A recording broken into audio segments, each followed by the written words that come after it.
Mix by Babji digital studio चढ़ैया रहिका। DJ Amit Tiwari अपहर।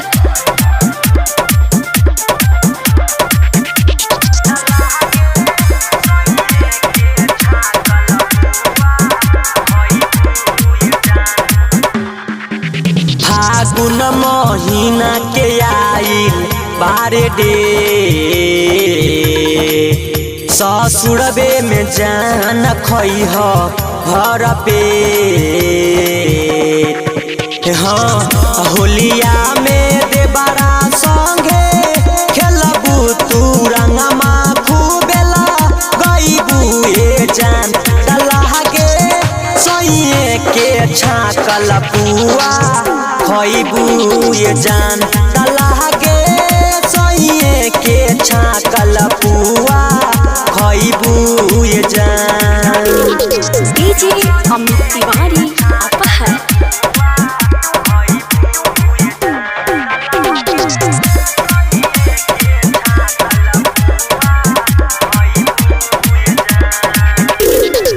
यारा बाके छोड़ी ससुरा में बारू हो ससुरा में बारू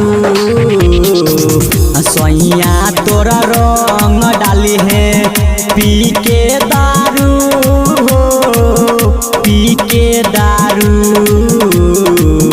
कैसन तू पैलू सुआदी हो एको बारी न कैलू याद हो। कैसन तू पैलू सुआदी हो एको बारी न कैलू याद हो।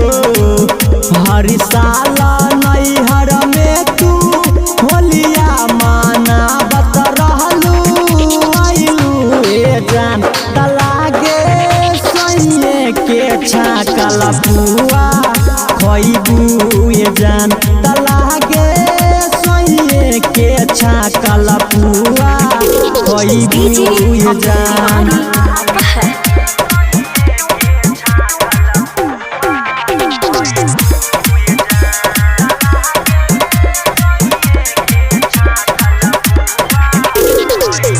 गोरे गाल के लाल करी है से बनियन हो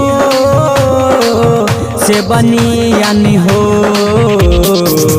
लहंगा चोली के तोहर रंग है नू हो रंग है नू हो। कहे ला नैया खेला हो दूसरे संग खेलबू खेला हो। कहे ला नैया खेला हो दूसरे संग खेलबू खेला हो।